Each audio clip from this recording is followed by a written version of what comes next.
como les decía, la primera unidad del curso es estimación puntual y bondad del ajuste. Y esta unidad, digamos, está enfocada netamente en, primero, entender qué es lo importante, la importancia que tiene poder estimar parámetros desconocidos en una población y por qué se quiere hacer eso.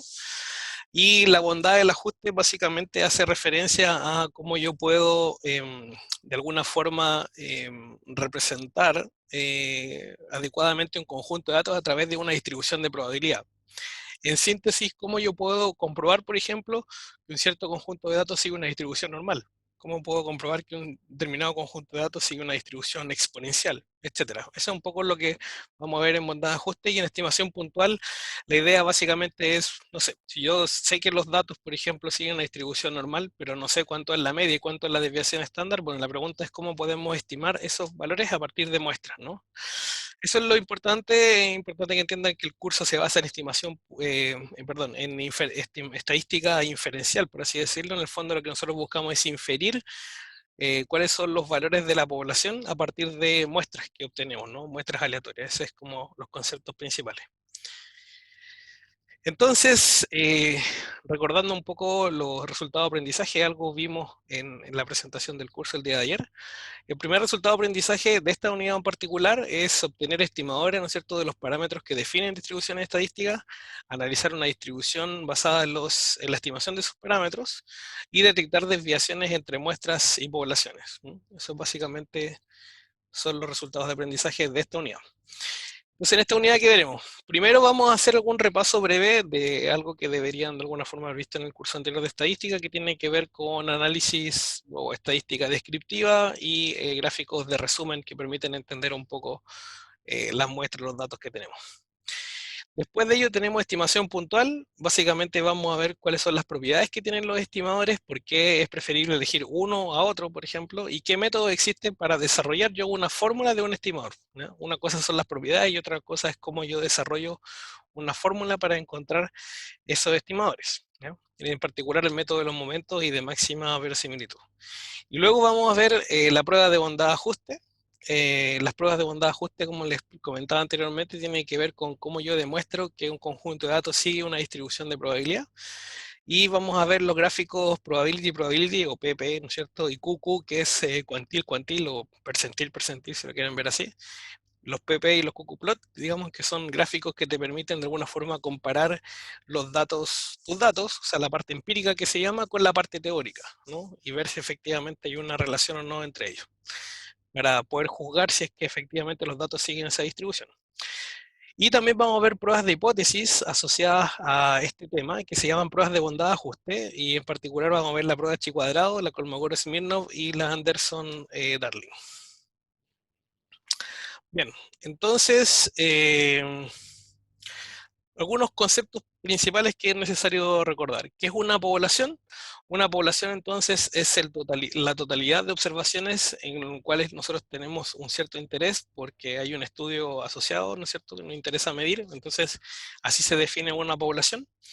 Una muestra viene siendo un subconjunto de observaciones que se obtienen de esta población de interés que tú definiste, y una muestra aleatoria en particular es un conjunto n de variables aleatorias donde todas son IID. ¿Qué significa IID? Que son independientes e idénticamente distribuidas. O sea, yo elijo al azar dentro de mi población digamos, elementos, y se llama entonces aleatorio porque todos provienen de la misma población, ¿no? Porque por eso se dice que todos son independientes, no tienen relación necesariamente unos con otros, y siguen la misma distribución de probabilidad, porque son parte de la misma población. Bueno, otros conceptos importantes que me imagino vieron harto en el curso anterior de estadística: variable. Entonces, variable, ¿no es cierto?, es cualquier característica cuyo valor, ¿no es cierto?, puede cambiar de un objeto a otro en una población. Cuando hablamos de variables, existen distintos tipos de variables, ¿no? Existen variables que son del tipo cualitativas, por ejemplo, y variables que son cuantitativas, ¿ya? Las cuantitativas se caracterizan porque uno puede medir con una unidad de medida eso, ¿no? ¿A qué me refiero? Una variable cuantitativa puede ser velocidad. ¿Por qué? Porque la velocidad yo la puedo expresar en, no sé, metros por segundo, kilómetros por hora, etcétera, ¿no? Pero en una unidad específica de medida.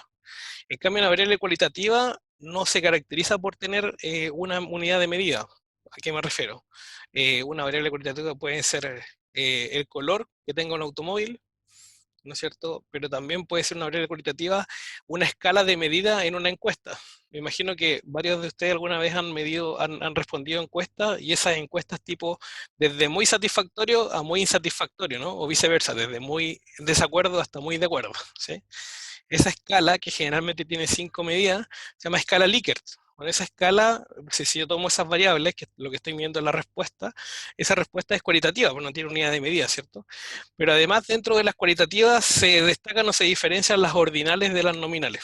Ordinales es porque yo le puedo dar un orden lógico a esas variables, como en este caso sería que, no sé, por ejemplo, muy de acuerdo es más importante que de acuerdo, y de acuerdo es más importante que, no sé, neutro, y el neutro es más importante que desacuerdo, no sé, por decir, ¿no? Entonces uno le puede dar un orden, entonces ese tipo de variables se llaman ordinales. Y las que no son ordinales se llaman nominales, y en el fondo es porque simplemente tienen una categoría, pero no puedo decir que una es mejor que la otra. Por ejemplo, el color de un vehículo, no necesariamente yo puedo decir que el negro es mejor que el blanco, ¿no? Por supuesto que a lo mejor ustedes me van a decir, no, profe, pero es que los blancos son autos que se ensucian menos que los negros. Sí, puede ser, pero es una percepción esa, no necesariamente tiene que ver con que efectivamente uno sienta que hay un orden lógico ahí, ¿no? Bueno, así que ese es el concepto de variable. Lo que es variable aleatoria, ¿no es cierto? En el fondo es una función que lo que hace la variable aleatoria es que toma elementos de un espacio muestral, ¿no es cierto? Y los transforma en números reales. ¿A qué significa eso? Nosotros en un espacio muestral se supone que están todos los valores posibles de un experimento que se realicen y yo los transformo a un valor numérico, ¿ya? Ahora, en general, esa definición o ese concepto eh, es casi natural cuando las variables son cuantitativas, ¿no? O sea, en el fondo, efectivamente, si mi experimento consiste en medir velocidades en la calle, la transformación a un número real es 1 a 1, digamos, o sea, una transformación del tipo identidad, si nos volviéramos como al álgebra, ¿no? Lo que ustedes vieron más antes en la carrera. Eh, bueno, y eso es el concepto de variable aleatoria. Y el concepto aquí, recordando un poco la idea, variable, como dice ahí, porque diferentes valores numéricos son posibles, por eso es variable, y aleatoria porque el valor que observe va a depender de qué resultados obtenga de ese experimento, ¿no? Entonces es al azar, porque por ejemplo al azar un dado yo no sé qué número va a salir. Esto efectivamente es al azar. Entonces las variables aleatorias, volviendo un poco al concepto de variable y asociándolo un poco, las variables, como decíamos recién, pueden ser cualitativas y cuantitativas. Las cualitativas pueden ser nominales o ordinales y las cuantitativas pueden ser discretas o continuas. Eventualmente también hay unas variables de tipo mixto, pero no es algo que vieron en el curso de estadística y algo más profundo que quizás no sea necesario, digamos, profundizar, porque este es un repaso, pero es bueno quizás que lo sepan. Pero en lo que nosotros nos enfocamos principalmente son las variables de tipo discreta y continua. Y discreta se llaman así porque yo puedo contar o enumerar, ¿no es cierto?, los valores que puede tomar esa variable. Y continua es porque yo puedo decir, a lo mejor en un rango que se encuentra, pero yo no puedo contar ¿cómo se llaman estos? Los valores que toma esa variable. Y en esta variables que son medibles, las continuas, hablamos de PDF, ¿no es cierto?, para la distribución de probabilidad, la función de distribución o la densidad de probabilidad, y en el caso de las discretas hablamos de PMF como de función de masa de probabilidad. Bien, bueno, ¿qué otros conceptos importantes? El concepto de distribución de probabilidad, ¿no es cierto? La distribución de probabilidad en el fondo tiene que ver con cómo yo asigno, ¿no es cierto?, probabilidades a una variable en particular. O sea, en el fondo es que eh, a ver, para explicarlo en simple, si nos vamos a este gráfico que está acá, dame un segundo que alguien, ahí está solicitando el ingreso, si nos vamos a esta variable que está acá, ¿no es cierto? O esta distribución que está acá, yo acá en el eje X mido una variable, ¿no? Esto puede ser tiempo, puede ser velocidad, puede ser distancia, etcétera.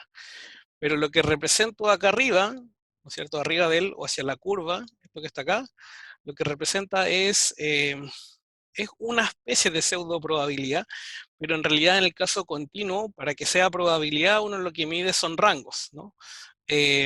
Ahí, ¿cuál es el concepto? Un poco para que lo recuerden o lo entiendan.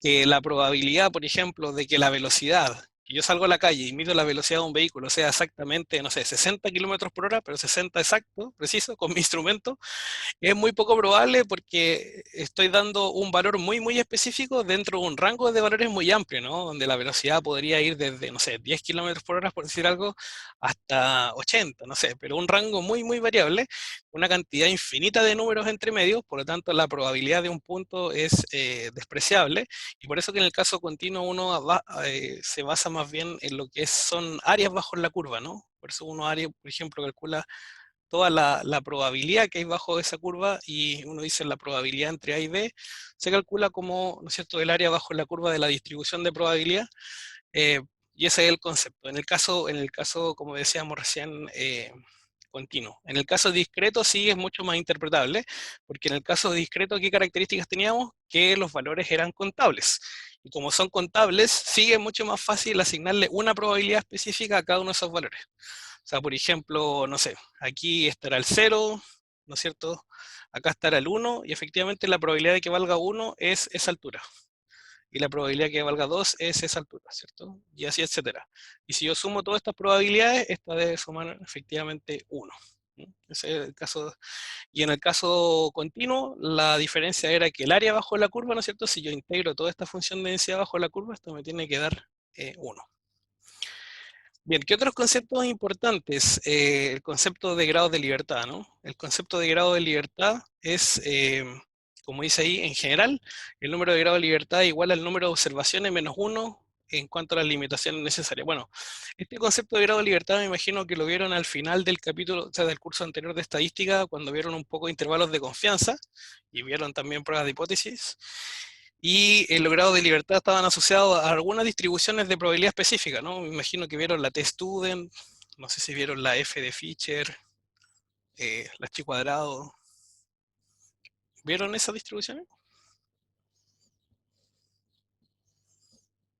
¿Sí? ¿No? Sí, eso de T-Student me acuerdo, algo así, Ya, la de T-Student. al final del curso. Ya, claro, la T-Student, la gracia, o cuando se usa, por ejemplo, cuando tú quieres hacer, no sé, intervalos de confianza para la media, pero la verdadera desviación estándar de la población se desconoce y la estimas a través de S, que es la desviación estándar de la muestra. ¿Mm? Sí, ahí se utiliza la T-Student. Bien, bueno, ese es un concepto que vamos a volver a utilizar en el curso. Y también otro concepto importante es el sesgo, ¿no? Em, ¿Alguna vez le has tocado participar o ver, no sé, algún programa de televisión, algo, y que hablen del concepto sesgo, por así decirlo, o que hablan de que la persona tiene una opinión sesgada? ¿Se entiende un poco eso o no? O a lo mejor el concepto de sesgo también lo vieron en otro curso, como el curso de calidad, puede ser. Creo que sí. Sí. Pero ¿qué se acuerdan, no? ¿Qué saben? ¿O qué, qué me pueden decir al respecto? ¿Es hacia dónde se inclinan o no? No, no recuerdo. Que se omite información. Sí, bueno, pensando en el punto de vista práctico, eso es cierto, que se emite información puede ser. El concepto de sesgo básicamente tiene que ver con eso, ¿no? En el fondo como que tú tienes un punto de vista que no es neutro con respecto a una opinión y por eso está inclinado hacia alguna parte. Pero el concepto de sesgo en estadística es eso, ¿no? Como una inclinación, como que no, o sea, por ejemplo, la distribución normal es una distribución que se habla que no tiene sesgo, porque la forma es una campana perfecta y hacia la media, el área hacia la izquierda y hacia la derecha de la media siempre es igual, digamos como un espejo, ¿ya? Cuando eso no ocurre, se dice entonces que la distribución tiene un sesgo, ¿no? O también se habla de que tienen una cola más larga hacia la derecha o una cola más larga hacia la izquierda, ¿ya? Eso también está asociado al concepto de asimetría, que es como similar, ¿ya? Pero ese es un poco el concepto, ¿ya? Entonces cuando hablamos de sesgo, desde el punto de vista también de calidad, a lo mejor lo podríamos ver imagínense que ustedes están em, produciendo no sé, ¿qué pudiese ser? O están midiendo, no sé, están acá en la cuarta región, ¿no es cierto? Que es una zona agrícola y por lo tanto acá se exporta fruta. Están en la parte de packing, están armando las cajas de manzana, por ejemplo, que se van a enviar al extranjero.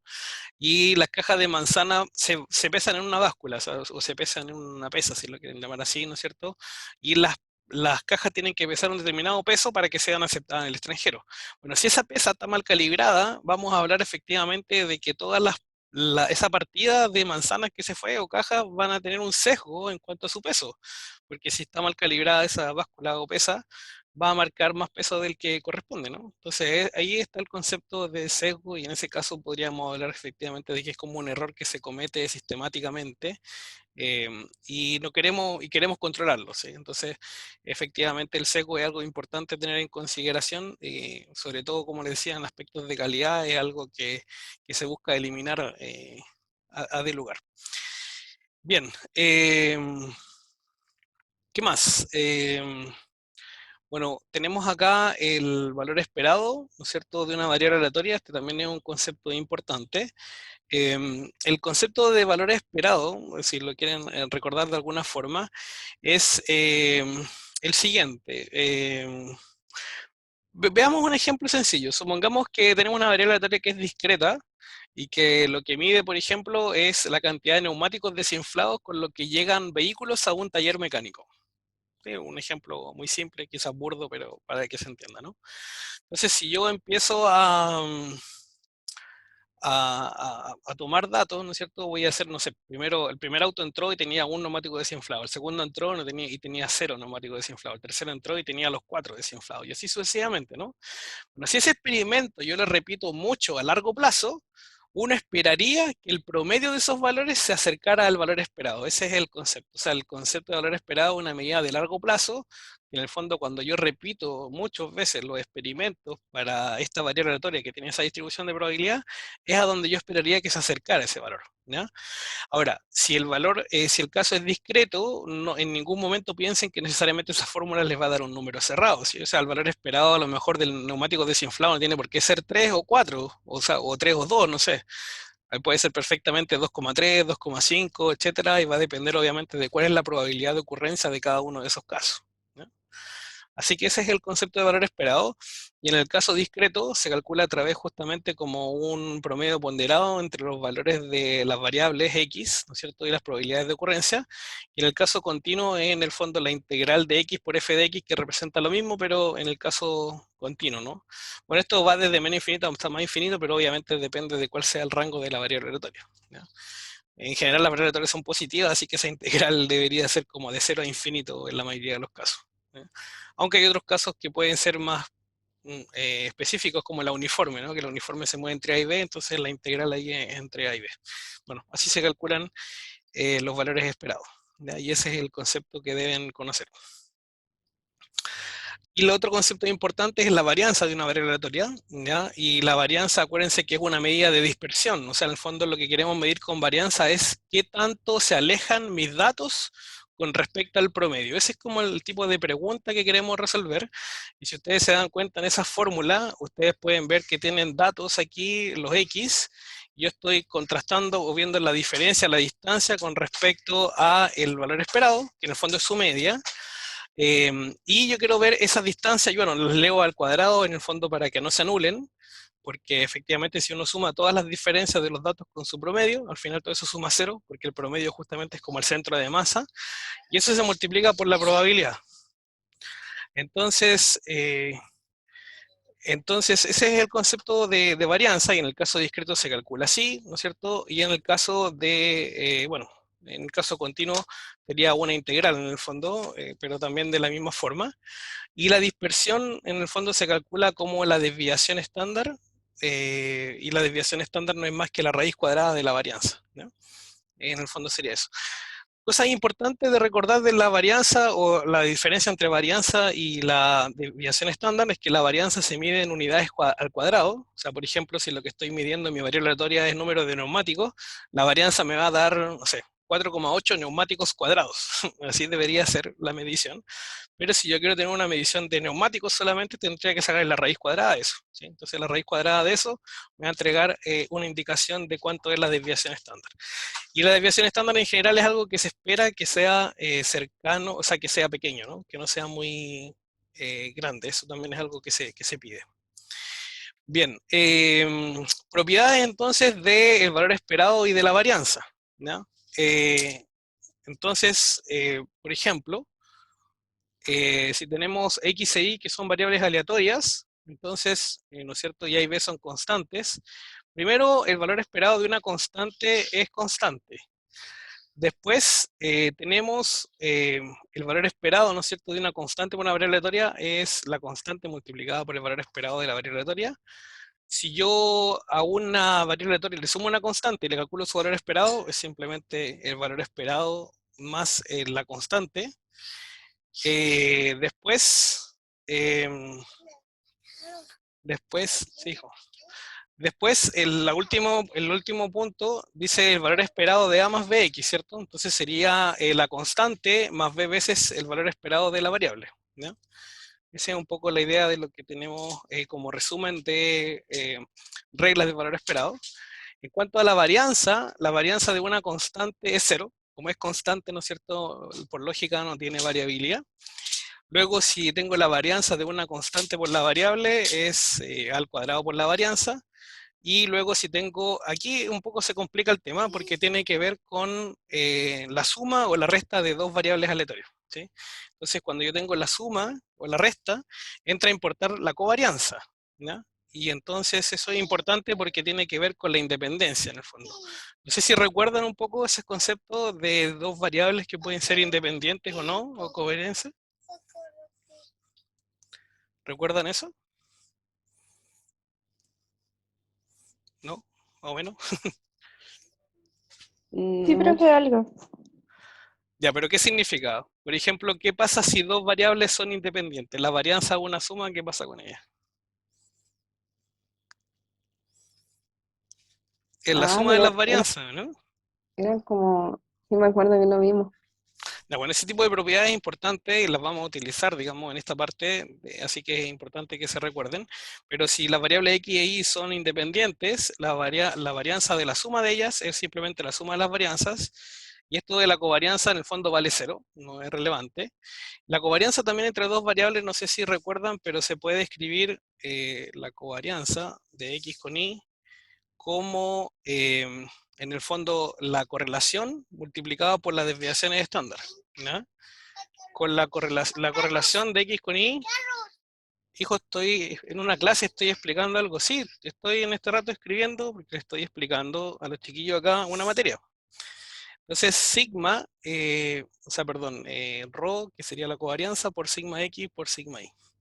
Esa sería la idea, y en el fondo acuérdense que el concepto es este, ¿no? Que la correlación vale cero si las dos variables son independientes, o o la covarianza vale cero, y por eso simplemente es esa fórmula que está ahí.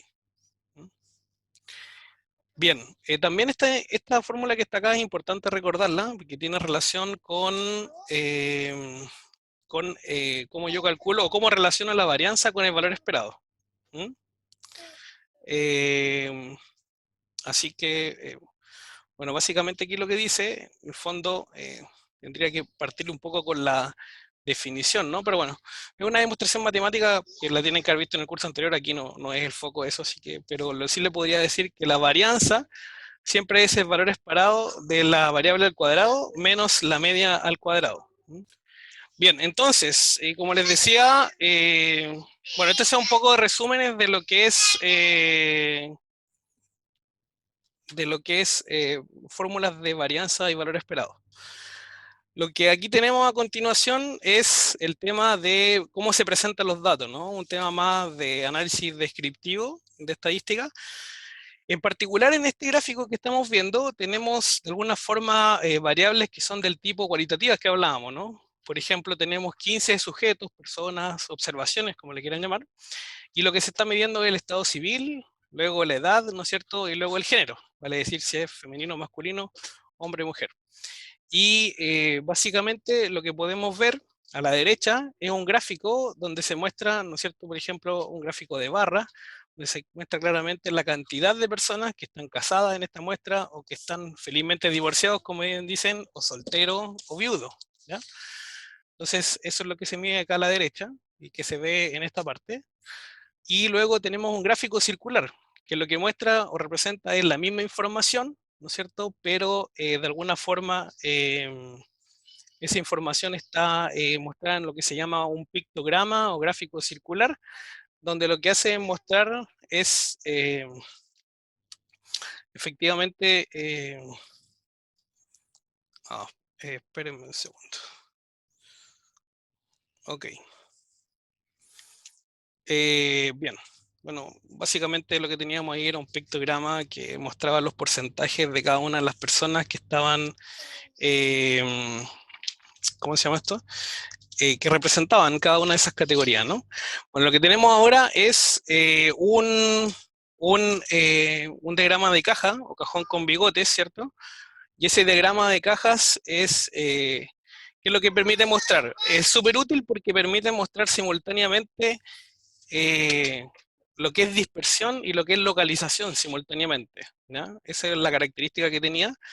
Aquí acuérdense que uno tiene, no sé, formas de determinar, por ejemplo, los outliers. Los outliers son estos puntitos que están acá, y tiene que ver a partir de los cuartiles que se determinan en la muestra, ¿no es cierto? Y el concepto también de rango intercuartílico. Acuérdense que el rango intercuartílico es como el largo del cajón, y siempre la diferencia entre el cuartil 3 y el cuartil 1. Pero esta herramienta es súper útil porque nos va a permitir mostrar harta información y hacer ciertos análisis descriptivos de las muestras, ¿ya? Así que eso. Bien, lo que tenemos acá es un poco la representación de los datos o presentación. Un poco también se asocia a este concepto que habíamos hablado antes de sesgo, ¿no es cierto? Y tenemos un caso, ¿no es cierto?, donde tenemos asimetría negativa. ¿Y qué significa eso? Que tenemos una cola más larga, ¿no es cierto?, en el histograma o en la distribución hacia la izquierda. Y eso también se observa claramente en gráfico de caja. Eso es súper importante porque el gráfico de caja me permite mostrar, además de localización, también la dispersión. Acuérdense que la localización, de alguna forma aquí se ve a partir de lo que es el cuartil 2 o sería la mediana. Pero también a veces se permite graficar un puntito que muestra cuál es la media, ¿no? Y eso permite ver si hay una dispersión o no. Pero aquí también se puede ver claramente esa asimetría, por así decirlo, o que no es simétrico, en el hecho de que el largo, ¿no es cierto?, de esta parte del cajón es mucho más estrecho que el largo que está acá, que es mucho más pronunciado, más largo, valga la redundancia, ¿no? La extensión. Entonces significa que claramente hay una cola más larga hacia la izquierda que hacia la derecha. Si es simétrico, uno esperaría que fuera así, el diagrama de cajón con bigote o el diagrama de caja.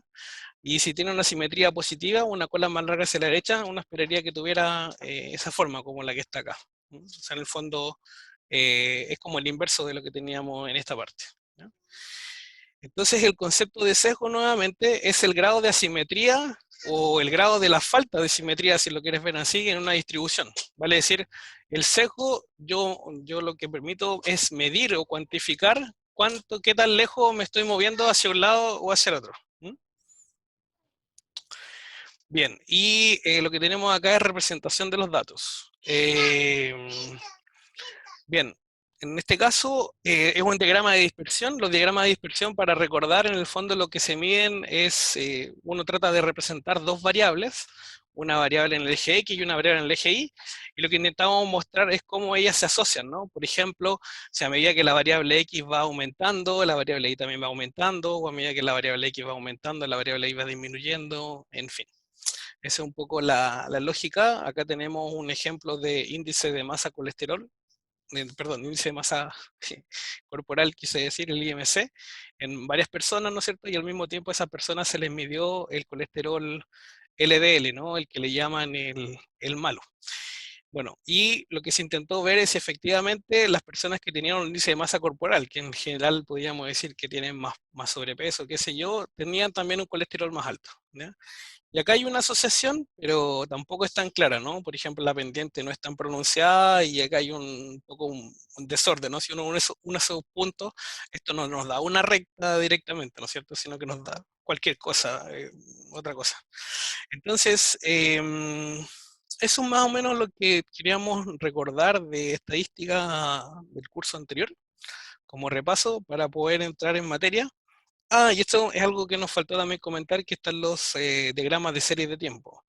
Em, Cuando hablamos nosotros de diagrama de serie de tiempo, la característica que tiene es que los datos son medidos en el tiempo, ¿no? Entonces, en el fondo acá yo tengo que en distintos meses de 2 años, por ejemplo, acá se ve desde el año 2016 hasta el 2017, se consideró la cantidad de unidades vendidas de esta cervecería Doña, o esta botillería de venta de cerveza de Doña Juanita.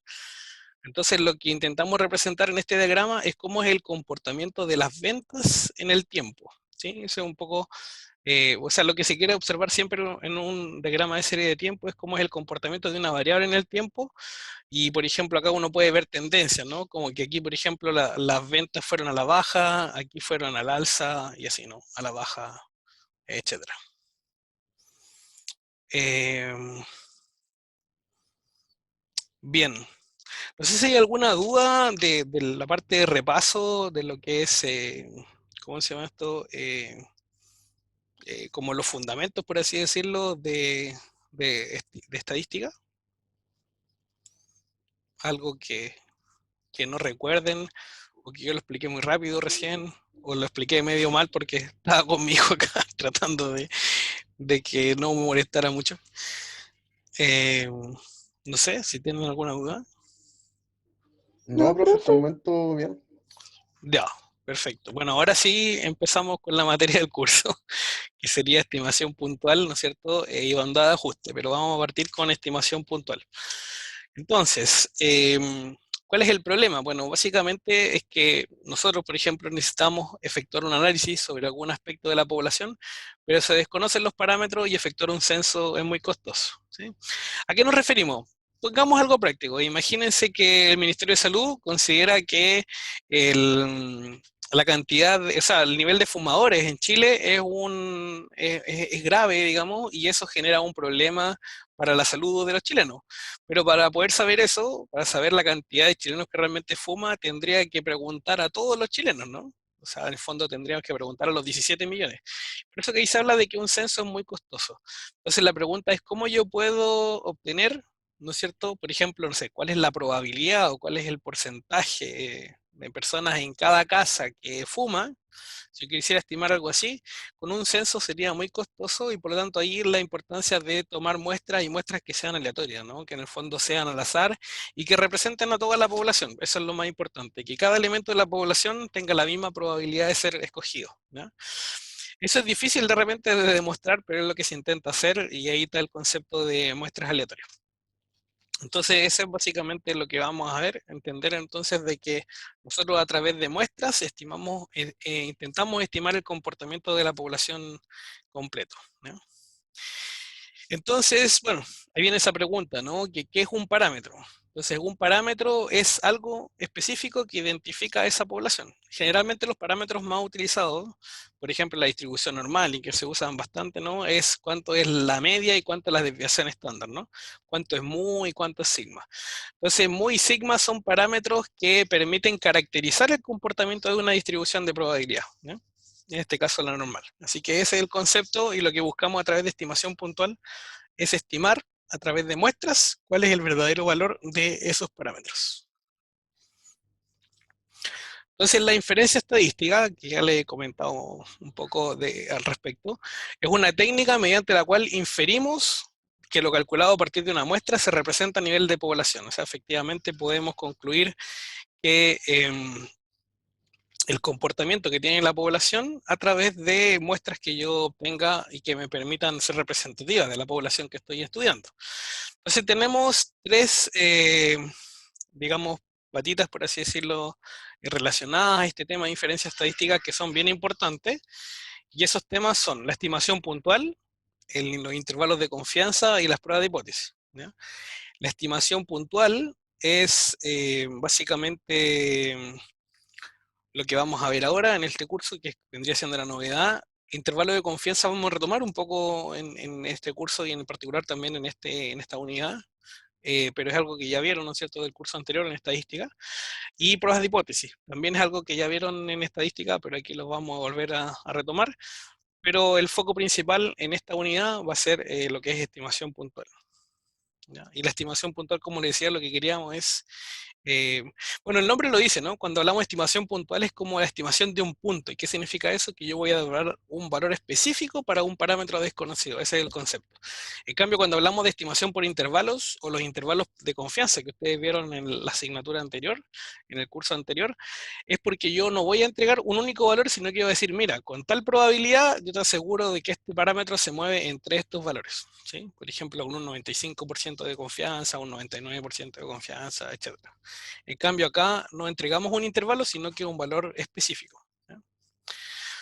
Entonces, el objetivo es estimar justamente un parámetro desconocido de la población, que para generalizar le vamos a llamar teta, teta mayúscula. Luego lo que usamos es un estimador puntual, una fórmula matemática, lo cual le llamamos generalmente como teta gorro, por así decirlo, lo cual nos permite utilizar alguna fórmula matemática que use la información de la muestra para predecir o estimar este parámetro poblacional desconocido, ¿ya? Luego, lo que hacemos es comprobar, ¿no es cierto?, si este parámetro que está acá, teta gorro, cumple con los requisitos, ¿no es cierto? ¿Y a qué nos referimos con cumple los requisitos? Porque yo puedo tener varias fórmulas, por ejemplo, para estimar mu, pero la pregunta es cómo sé cuál de esas fórmulas es la más apropiada, ¿no? O cuál debería darle mayor prioridad en cuanto a la estimación que puedo hacer, o cuál le puedo dar más grado de certeza o confianza, como le quieran ver. Entonces, para ello hay unos conceptos súper importantes. Uno es estimador insesgado. Hablábamos antes del concepto del sesgo, ¿cierto? Que el sesgo en el fondo es un error sistemático, que el sesgo tiene relación con la simetría, que en el fondo es un desvío hacia la izquierda, la derecha, etcétera, pero en el fondo quiere decir que no es, que no, como que no, como que el proceso no está centrado, ¿no? Si lo quieren ver de alguna forma, y que sea sesgado significa entonces que, que la estimación no va a ser la correcta, o sea, una estimación sesgada no sería preferible a una insesgada, pues, en general, ¿no? Porque uno pensaría que una insesgada uno tiene mayor certeza, producto de ese concepto de que tú eliminas los posibles sesgos, visiones distintas, etcétera, y eso hay que juzgarlo, evaluarlo matemáticamente, que vamos a explicar cómo se hace eso. El otro concepto importante es el estimador de varianza mínima. Bueno, eso es importante porque pueden haber varios estimadores que sean insesgados, porque en el fondo, bueno, ahí vamos a ver que el concepto de insesgado es que el valor esperado del estimador me dé el mismo parámetro que yo deseo estimar. Ese es el concepto. Pero que sea de mínima varianza significa además de que tenga la menos dispersión posible. ¿Para qué? Para que la mayoría de las veces me dé el valor más cercano posible al valor que yo deseo estimar. Entonces partimos un poco con lo que es estimación puntual, ¿ya? Una estimación puntual entonces de un parámetro es un único, es un número único, perdón, lo que le explicaba recién, ¿no es cierto? A diferencia de la estimación por intervalo, que puede ser considerado como un valor sensible de este parámetro θ. Se obtiene una estimación puntual seleccionando un estadístico apropiado y calculando su valor con los datos muestrales, ¿sí? Entonces nosotros tenemos una fórmula matemática que nos permite calcular a partir de una muestra, una estimación de ese parámetro que es desconocido y que me interesa a mí estimar, y eso se llama estimación puntual. Y la fórmula matemática se llama estimador puntual, pero cuando yo ya reemplazo los datos, ¿no es cierto?, en esa fórmula y tengo un numerito, ese numerito es una estimación puntual, ¿ya? Y la notación que vamos a utilizar es esta, ¿no? Teta gorro es el estimador de teta, el parámetro desconocido que me interesa estimar. Hay, por supuesto, distintos estimadores, digamos, y distintos parámetros que son de bastante interés y bien conocidos, ¿no? Nos referimos, por ejemplo, el parámetro para la media, por ejemplo, el parámetro mu, ¿no es cierto? Y ese parámetro mu, generalmente, ¿cómo se estima? O un estimador justamente bien conocido para mu sería X barra. ¿Y qué es X barra? Es la fórmula matemática de un promedio, ¿no? O sea, si lo vemos acá, perdón, denme un segundo que me desconectó la tablet. Ahora sí me parece, ¿no? Ya, aquí sí. Entonces, x barra, ¿no es cierto?, es la suma de lo x sub i dividido por n. ¿Ya? Esa es la fórmula. En el caso de la varianza se estima a través de la varianza muestral, s cuadrado, que no sé si recuerdan bien, pero esta fórmula vendría siendo algo así como la suma de los x sub i menos los x sub barra al cuadrado partido por n menos 1. ¿Sí? Eso es. Y P, por ejemplo, ¿qué es lo que es P? Es una proporción, ¿no es cierto?, dentro de una población, y la proporción se estima como en los casos de éxitos, ¿no es cierto?, sobre los casos totales. ¿Ya? De esa forma se estima el parámetro P, y en el caso de la diferencia de medias sería simplemente la diferencia entre x barra y barra, donde y barra son los datos de la segunda población, ¿cierto? Y en el caso de la diferencia de proporciones es algo parecido. Aquí X es la cantidad de éxitos en la primera población y N es el tamaño de la primera población. Perdón, el tamaño no de la primera población, el tamaño de la muestra asociada a la primera población, eso. Y el I es la cantidad de éxitos en la muestra, pero asociadas a en la segunda muestra y cuyo tamaño muestral es M. Eso. Bueno, el primer ejercicio que tenemos, ¿no es cierto?, es, considera lo siguiente, dice, tenemos una estimación puntual de un parámetro desconocido. Suponga que la edad de los aficionados a cierto videojuego se representa por medio de una variable aleatoria X que tiene una distribución con media desconocida, ¿sí? Entonces, la media, tenemos un interés en la media claramente, pero es desconocida. Como es desconocida, entonces queremos estimarla. Entonces se ha determinado que un buen estimador de la media es X barra, ¿no? Y entonces, la idea ahora es estimar, digamos, a partir de un ejemplo, este estimador que tiene, este parámetro, perdón, mu, que se tiene como interés. Entonces dice acá que se ha tomado una muestra aleatoria de tamaño 3, ¿no es cierto? Y se tienen estas tres observaciones, x1 es 14, x2 es 23 y x3 es 17. Y nos piden calcular la edad promedio estimada de los jugadores, ¿sí? Entonces, si yo quiero estimar, ¿no es cierto?, la edad promedio, lo que tendría que hacer es calcular un mu corro, y eso sería simplemente, ¿no es cierto?, la suma desde igual 1 hasta 3 de los x sub i dividido por 3, ¿cierto? En el fondo es x barra, ¿no? Que en este caso sería 14 más 23 más 17, ¿no? 23 más 17 suman 40, más 50, más 14 serían 54, ¿cierto? 54 si lo dividen entre 3 nos da 18. 18 justo. Ah, muy bien, muchas gracias. Ya se me están quemando las neuronas un poco, pero da 18, muy bien. Entonces ese 18 que está ahí es efectivamente una estimación, ¿no es cierto?, de la media muestral de qué cosa, qué es lo que estábamos buscando medir. Estábamos buscando medir cuál es la verdadera media asociada, como dice ahí, a la edad de los aficionados a cierto tipo de videojuegos, ¿ya? Entonces en este caso podríamos decir, ok, entonces la edad promedio, ¿no es cierto?, de los jugadores de este videojuego podemos estimar que es de 18 años.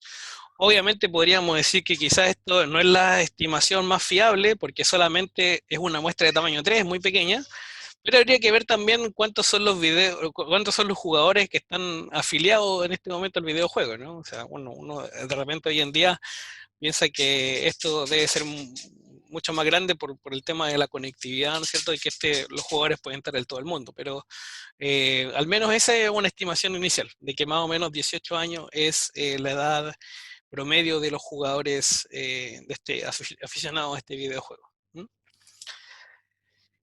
Bien, no sé si ahí hay alguna duda, consulta en lo que más o menos hemos hecho hasta ahora.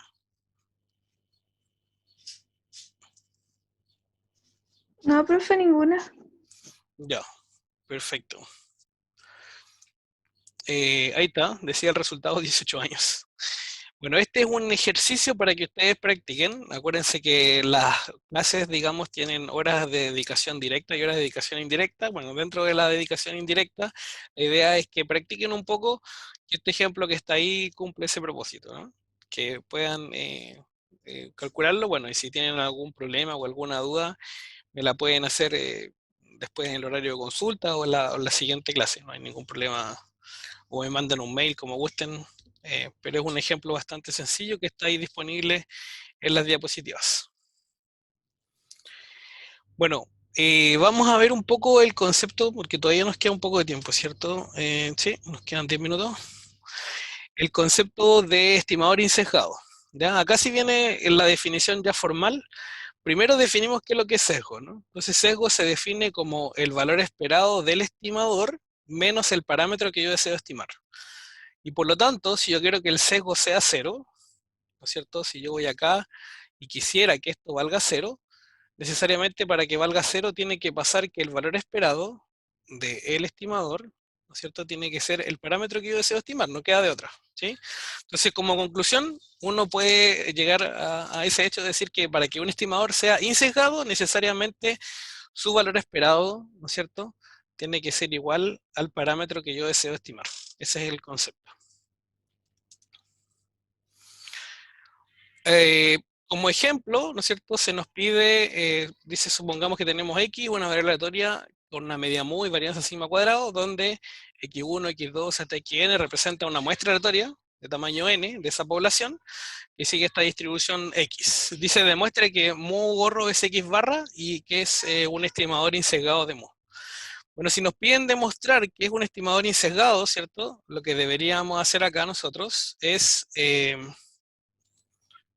demostrar que el valor esperado de mu gorro, ¿no es cierto?, es igual a mu. Eso es lo que deberíamos demostrar. Entonces, partamos desarrollando un poco la expresión, ¿no? Mu gorro es x barra, ¿cierto? ¿Y x barra a qué es igual? Es igual a la sumatoria de los x sub i dividido por n. Hasta ahí me siguen, ¿cierto? ¿Sí? El desarrollo matemático que he hecho. ¿Sí? ¿Se entiende? Sí, profe. Ya, perfecto. Entonces, después de esto, lo que deberíamos hacer nosotros es aplicar ciertas propiedades de valor esperado. El valor esperado de una constante con una variable podríamos extraerlo, ¿cierto? Entonces esto podríamos decir que es igual a 1 partido por n por el valor esperado de la suma de las variables, ¿cierto?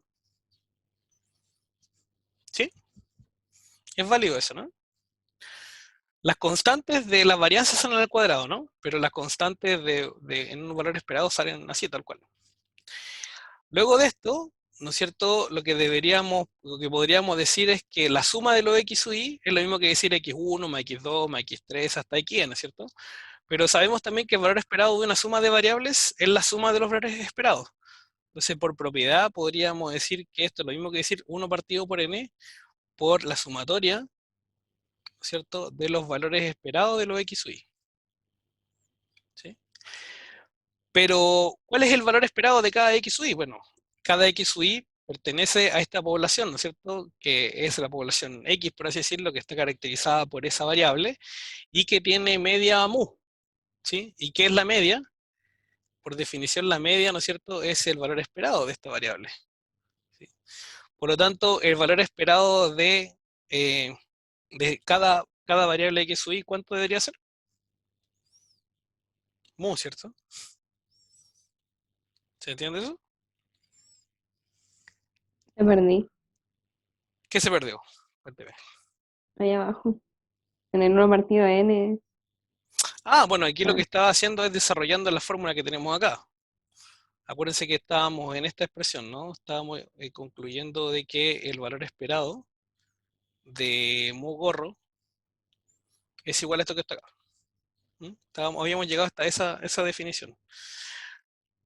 O sea, lo que está acá es lo mismo que está acá, simplemente que apliqué una propiedad. ¿Cuál es la propiedad que dijimos? La propiedad era esta, ¿no? Que si yo tengo el valor esperado de una suma de variables aleatorias, es lo mismo que decir la suma de los valores esperados, ¿no?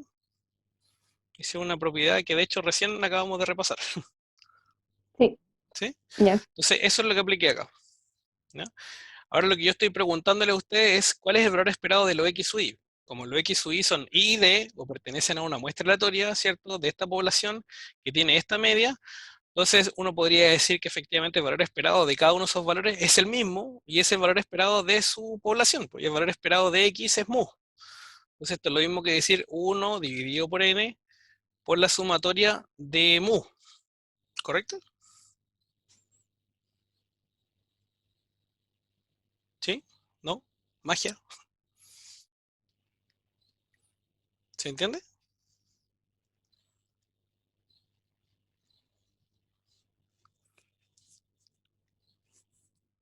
Asumo que se entiende, nadie me dice nada, pero pienso que se entiende lo que estamos haciendo. Bueno. Profe, Ujú. ¿por qué ahí puso el mu? O sea, reemplazó el valor a ver. No, Claro, yo no entendí. eso es lo que estaba diciendo, que el valor esperado de X sub I, o sea, el valor esperado de cada variable que está en la muestra, es el mismo valor esperado de la población, porque estos son variables que son I y D y que pertenecen a esta población. Entonces, Ah, cada ya. una de estas variables de la muestra debe tener un valor esperado igual al valor esperado de la población, y que el valor esperado de la población es mu, justamente. ¿Mm? Eso es lo que nos dice el enunciado, ¿no? Sí, ahí Entonces, sí. la pregunta aquí es la siguiente. Aquí yo estoy sumando una constante, ¿cierto? Estoy sumando mu. Pero ¿cuántas veces estoy sumando mu? N veces, ¿no? Se supone que esta es la suma desde i igual 1 hasta n, ¿no? De lo x sub i. No lo escribí porque el espacio queda un poco feo, no se ve muy bonito, pero debería ser eso, ¿no? ¿Sí? Entonces aquí estoy sumando n veces mu. Y si tengo una suma de mu de una constante, esto es lo mismo que decir n veces, ¿no es cierto?, esa constante. Y acá entonces este término se cancela con este y nos queda simplemente mu. ¿Sí? Y ahí llegamos a la demostración de que el valor esperado de mu gorro es igual a mu. O sea, en el fondo estamos demostrando que en la fórmula de x barra, ¿no es cierto?, como estimador de la media, es un estimador insesgado para la media.